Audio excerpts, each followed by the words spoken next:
Okay, so to continue our our video on ionic compounds, if you'll write these terms down on the front cover, one of the blank sides, not the middle, but the front flap. Oxidation state, which I mentioned several times in the last video. Oxidation state is just the ion charge. How many electrons did the atom lose, or how many did it gain? The subscript in the formula is the little number that follows the element symbol. That tells us how many atoms of each element are needed to form one piece of the compound.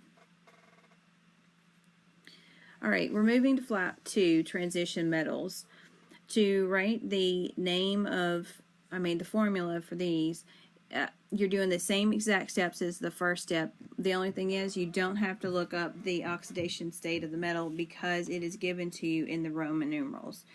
So for iron 3 chloride, iron has an oxidation state of 3. It could have given away 2, but in this instance it's given away 3 because that Roman numeral goes back and tells me how many electrons iron is given away.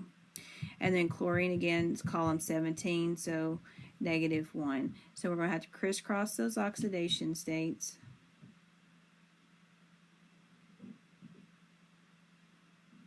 So the 3's coming back here on the Cl, and the -1, just the 1, not the negative, is going behind Fe, and it's understood there, so you don't have to write that 1 in. So this really is FeCl3. So you don't have to write in 1 subscripts.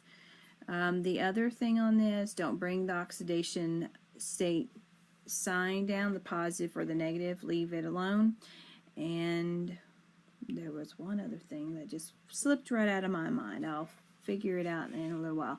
But that's how you're going to do these. Just crisscross. Again, the Roman numeral over here tells you the oxidation state, or the charge of the ion on the metal that's there. So iron 2 here has 2 for its oxidation state. Chlorine has a -1 charge because of where it is on the periodic table. So this is Fe2Cl1 negative, and I bring the 1 down, I bring the 2 across, so this is going to be FeCl2.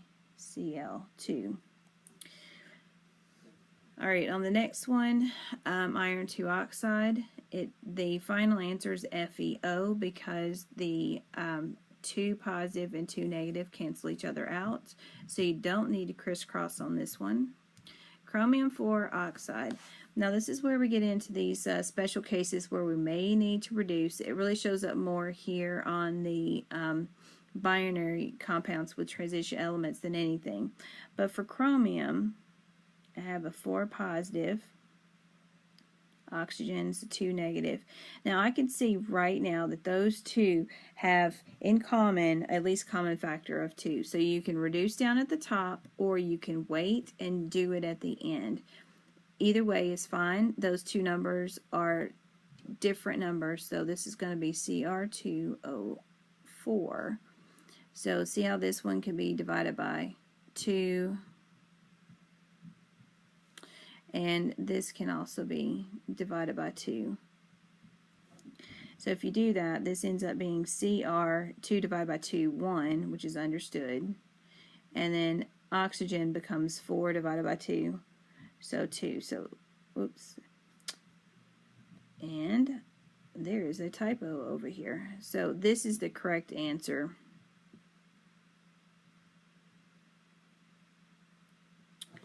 Right there for this bottom one. Okay, so it should be CrO2. Let me fix this real quick.